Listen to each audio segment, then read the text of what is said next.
కార్తీక పురాణము 10వ అధ్యాయము. యముడు అజామిలుని గతజన్మను వివరించుట.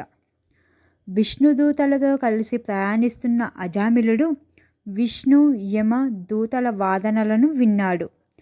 అతని పరిస్థితి అతనికే ఆశ్చర్యాన్ని కలిగించింది. ఆనందాశ్చర్యములతో ఉక్కిరి బిక్కిరి అయిపోయాడు. నాకు ఒక్క సుగుణమైనా లేదు, పైగా నిందించడానికి తగిన నికృష్టమైన ఎన్నో పనులను చేశాను. నిజానికి నేను నరకంలో నానా బాధలు పడాల్సిన వాడిని. అయినా చివరి దశలో నారాయణ అంటూ నా కొడుకుని పిలవడం వలననే నేను భగవంతుడి నామాన్ని పలికినవాడనైనాను. అందువలననే నేను చేసిన పాపాలన్నీ పటాపంచలై శ్రీహరి సాన్నిధ్యాన్ని పొందే పుణ్యాన్ని పొందగలిగాను.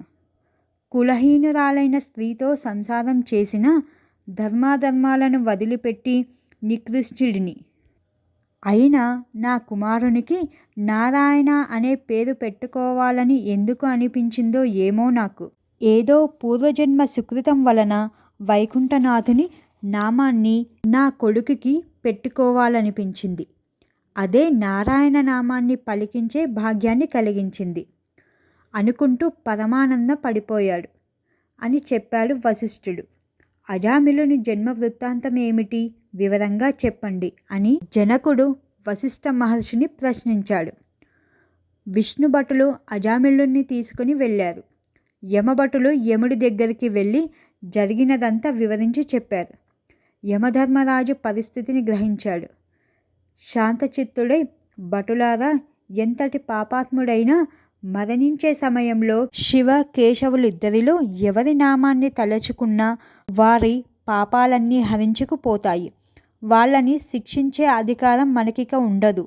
అందులోనూ అజామిలుడు పూర్వజన్మలో చేసిన పుణ్యాన్ని మనం మరచిపోలేనిది అంటూ తన భటులకు అజామిలుని పూర్వజన్మం గురించి చెప్పడం మొదలుపెట్టాడు. గత జన్మలో అజామిలుడు సౌరరాష్ట్రంలోని పూజారి కుటుంబంలో జన్మించాడు. పెరిగి పెద్దవాడై ఆలయంలో అర్చకత్వం నిర్వహిస్తూ ఉండేవాడు. ఆలయంలో పూజలు అభిషేకాలు చేస్తూ వచ్చిన ప్రజాద్రవ్యాన్ని అపహరించేవాడు. రాను రాను ఆచార వ్యవహారాల పట్ల అశ్రద్ధ ఎక్కువైంది. ఆలయంలో పరిశుద్ధతను పవిత్రతను నిర్లక్ష్యం చేయడం మొదలుపెట్టాడు. కాలం గడుస్తున్న కొద్దీ వ్యసనాలకు అలవాటు పడిపోయాడు. మంచి అందగాడైన అజామిలుడికి ఒక బ్రాహ్మణ స్త్రీతో పరిచయం ఏర్పడింది. ఆమె భర్త సౌమ్య గుణానికి మారుపేరుగా ఉండేవాడు. తన గ్రామంలోనూ ఇరుగు పొరుగు ఊర్లలోనూ ఆయా వారానికి వెళ్ళి సంపాదించుకొని వచ్చి భార్యను పోషించుకుంటూ ఉండేవాడు. పూజారి అయిన అజామిలుని పొత్తుతో ఆ బ్రాహ్మణ స్త్రీకి భర్త పట్ల విముఖత ఏర్పడింది. ఒకరోజు ఆమె భర్త ద్రవ్యాలను నెత్తిన పెట్టుకొని మోసుకొని అలసిపోయి ఇంటికి వచ్చాడు. మూటను తలపై నుంచి దింపుకొని మంచినీళ్లు ఇవ్వమని అడిగాడు. ఆమె మంచినీళ్లు ఇవ్వకపోవడమే కాదు, సరైన సమాధానం కూడా చెప్పలేదు. దాంతో అలసిన ఆ బ్రాహ్మణుడు కోపంతో భార్యను కర్రతో కొట్టాడు. అంతే, ఆమెలో ఆవేశం కట్టలు తెంచుకుంది. కోపంతో భర్తను తిరిగి కొట్టడం మొదలుపెట్టింది. భార్య ఆ విధంగా తన మీదే తిరగబడుతుందని ఊహించలేదు ఆ బ్రాహ్మణుడు.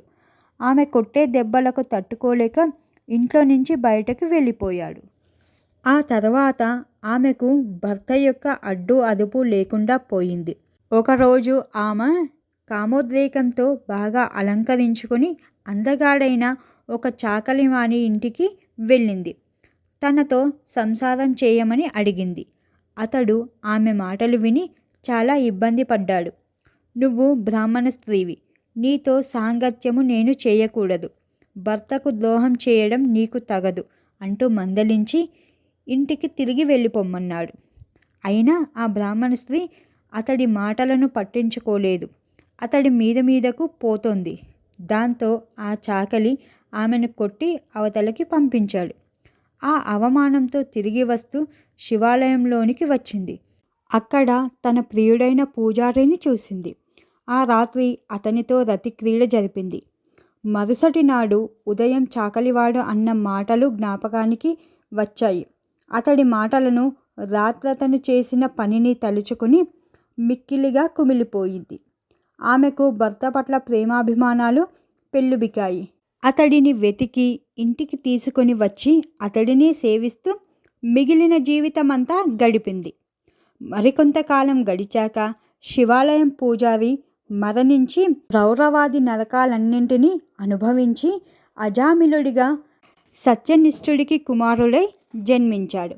ఆ తరువాత విప్రుని భార్య కూడా మరణించి నరక బాధలు అనుభవించి కన్యాకుబ్జ దేశంలో శూద్ర స్త్రీగా పుట్టింది. ఆమె జాతకం మంచిది కాదని, తండ్రికి ఆమె వలన గండం ఉన్నదని చెప్పారు. అప్పుడు తండ్రి ఆమెను తన ఇంటికి దూరంగా వదిలిపెట్టాడు.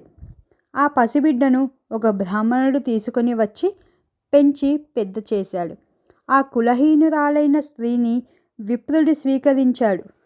జన్మ జన్మాంతరాలలో చేసిన పాపాలు భగవన్నామాన్ని తలుచుకోవడంతోనే తొలగిపోయాయి.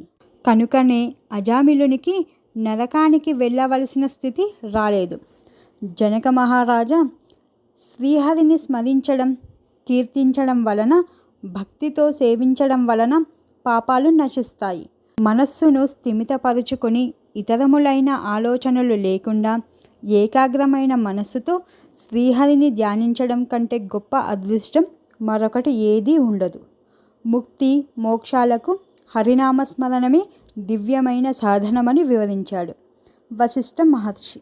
తచ్చింతనం తత్కథనం అన్న ఉపనిషత్ వాక్యాలు ప్రకారం నిరంతరం ఏకాగ్ర మనసుతో భగవంతుణ్ణి గురించి ఆలోచించడం, ఆయననే తలుచుకోవడం, ఆయననే కీర్తించడం అనేవే ముక్తికి సోపానాలు. మనసుకి ఏకాగ్రత కుదరడం, భగవంతుని యందు లగ్నమవ్వడం ప్రధానమని సూచిస్తున్నది అజామిలుని పూర్వగాథ. కార్తీక పురాణం 10వ రోజు పారాయణం సమాప్తం.